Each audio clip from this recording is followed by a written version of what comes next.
Welcome to another Skardcast battle report. Today, Redeemer and his Orks, 1500 points versus my Black Templars. The mission, the Scouring. Deployment style, Dawn of War. As you can see, I have deployed nothing. Now we of course decided to do deployment and showcase at once. So we have, of course, remember these armies that we're both working on, so they're not done yet, but we wanted to bring you another battle report. The terrain is fully painted. So we have 30 boys with a knob, with a power claw, and a war boss. This is the war boss that last time kicked the tar out of my army. There's a 3-point objective right there. There is a 3-point objective right near the rhino. There's a 1-point objective near the craters, since they're completely useless. There's a 2-point objective, of course, in the good old cathedral. There is a 4-point objective in the can factory. Literally, a can factory. 3 cans still being painted, but you have 2 big shooters and a scorcher. And then we have a 2-pointer near that manufactorum over there. In reserve, the Orks have another 30 boys with a knob with power claw. Then we have 10 knobs. Mech banner, 2 scorches. Mech banner, 2 scorches. A custom force field mech, of course, and a battle wagon with 2 big shooters and a death roller. And red paint? No, yes, red paint. Okay. Of course, Black Templars. I got my drop pods back. So we have a Marshal. This time he's got Thunderhammer, Storm Shield, Adamantium Mantle, and Bionics. With a Terminator Command Squad with 2 assault cannons and a drop pod. Why? Because it forces them into reserve and allows this army to work. Then we have 4 Crusader squads. 4 Crusader squads. 1 9-man, 1 10-man with a plasma gun.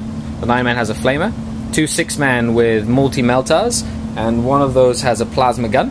We have a Dreadnought with a heavy flamer and a drop pod.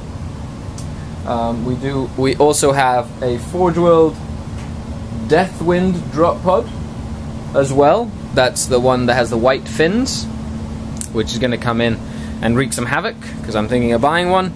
And of course we have Mr. Empress Champion. He's the old school Empress Champion, and he has Suffer Not the Unclean to live, and is actually running with, actually not that squad, this squad, with a flamer, because he has frag grenades. And there's a Deathwind launcher in that drop pod, and that's about it. Okay, so my brother has taken second turn smartly, so we're now moving on to Black Templars. Turn 1, Death from above. The drop pods screamed down. First thing that hit was a Deathwind drop pod hitting on this flank, murdering 9 of that squad of boys, almost putting a wound on the knob, and putting a wound on these death copters and pinning them. On the far other flank, we had plasma gun multi-melter, Marshal and assault cannon terminators, and the Dreadnought drop down and knock out 1 killer can, put a hull point on another killer can as well. And now we're moving on to Ork, turn 1. The killer cans valiantly charged into the Dreadnought. 1 survived with a hull point, blew up the Dreadnought, who succeeded in putting 2 wounds on my Marshal, because I rolled double 1s and then no bionic save. So my Marshal's sitting at 1 wound, and it's only turn 1. And this has earned the Orks first blood. On this end, the big mob decided to sit still, and the death copters were unable to harm the Deathwind drop pod. And now we're going on to Black Templars, turn 2. Now, the Ork Warlord has the -1 to my reserves, of course, and I have 3 more units in reserve. So I'm coming in on 4s. So we have the Empress Champions unit. Does not come in. The multi-meltar unit comes in, and the plasma gun unit comes in. Okay, so we'll be back after Black Templar turn 2. Multi-meltar squad dropped by here, and combined shooting from the assault cannons, the multi-meltars, the plasma gun who killed himself, and the multi-meltar did not succeed in killing that lone killer can. On this end of the board, this unit scattered back into the terrain, and shooting from that unit and the Deathwind pod succeeded in putting 1 wound on that 1 death copter. And now we're rolling for the Ork reserves. We have a big mob full of guys comes on, and the battle wagon full of knobs comes on as well. The death roller battle wagon zoomed up and boosted behind that wall, so the multi-meltar couldn't see it, or the assault cannons right now. The Killer Can moved up and tried to charge into the Multi-Melter, who valiantly snapshotted it down and blew it up in a great 1-inch explosion. 30 Ork boys moved up and ran 3 inches to start threatening the flank. The Warboss, seizing the opportunity, decided to start pushing up the flank as well. They charged the Deathwind drop pod and blew it up. The drop pod killed 3 in the explosion. The Deathcopters moved back out of terrain and are now free to roam and do what they please. And this is a shot of the battlefield. Turn 2. The battle has joined. Such is playing with very aggressive Marines. The Empress Champion, still at -1 reserves, needs a 4 to come in. And he does! The Marshal leads a valiant push with his Sword Brethren Terminators, knocking out the battle wagon and killing 1 Nob in the explosion. Focusing fire from drop pods killed 1 Ork. The squad with the Multi-Melter ran back 10 inches from the advancing horde of Orks. And the Empress Champion, in glorious fashion, dropped with his drop pod with a flamer, a frag grenade, and a bunch of bolter shots. Brought this horde of Orks down, killing the Nob, together with combined fire from this Crusader squad as well. And now we're moving on to Ork turn 3. The Orks with the Warboss charged in. My Empress Champion singled and challenged out the Warboss and killed him in 1 round of combat. Did not run them down. And they are running away right now, so they consolidate back to help this combat over here, where they charged in and killed everybody but 1 in that combat, because the neophytes were the majority, so they were hitting them really easy in combat. In this mess over here in the middle, the Nobs killed the Marshal and 3 of the 4 Terminators. There's 1 Terminator left with a Power Fist. He failed to kill the Pain Boy in combat. And now we're moving on to Black Templar turn 4, and as that big unit of Ork boys decides to stick around that 4-point objective. The Empress Champion squad moved back here to charge the Deathcopters that ended up falling back. We ran them down. This got initiate consolidated towards that objective. These initiates the Empress Champion consolidated towards that objective. The last lone Sword Brethren Terminator died against the onslaught of the Nobs, and they consolidated 6 inches towards that objective. These Black Templar Marines moved back and are now within that grabbing distance of that objective, and they pulled back and are now within grabbing distance of that objective. Okay, the Ork Horde dug into the 4-point objective. The Nobs are moving and running towards the 3-point objective, and the objective has just sabotaged it and it's exploded, but he's out of range of it. Now we're moving on to Black Templar, turn 5. The Crusader squad moved in to capture this objective. The Crusader squad moved to capture this objective. This lone Crusader moved to capture that objective. The Empress Champion squad tried to score first blood, but rolled a 1 to run, so they are just out of the deployment zone, and they didn't get a point. These Orks are just sitting there.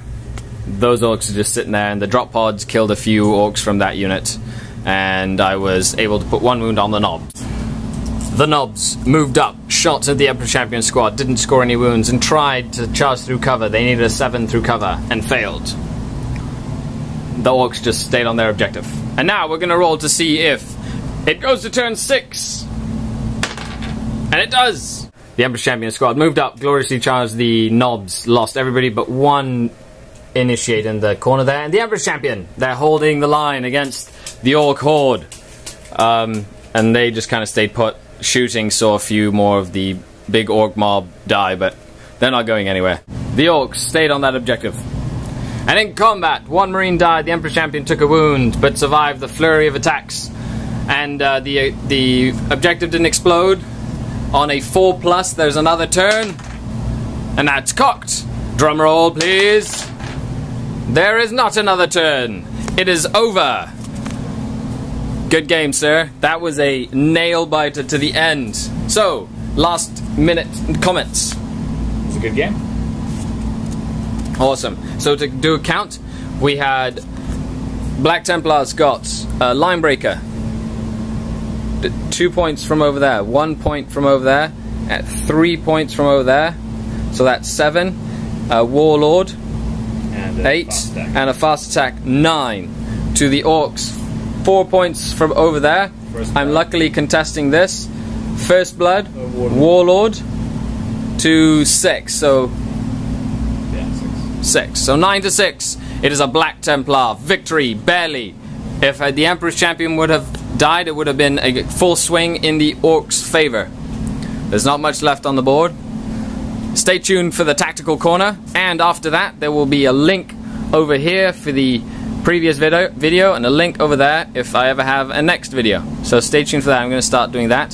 Thanks a lot for watching. As always, we try to bring you quality content for quality battles, quality terrain. Subscribe, like, share, and do the things that make me care. Welcome to the Tactical Corner. So, as you can see in the deployment picture, my brother kind of spread out. He knew that I was coming in, so he didn't want to give me too much to go after.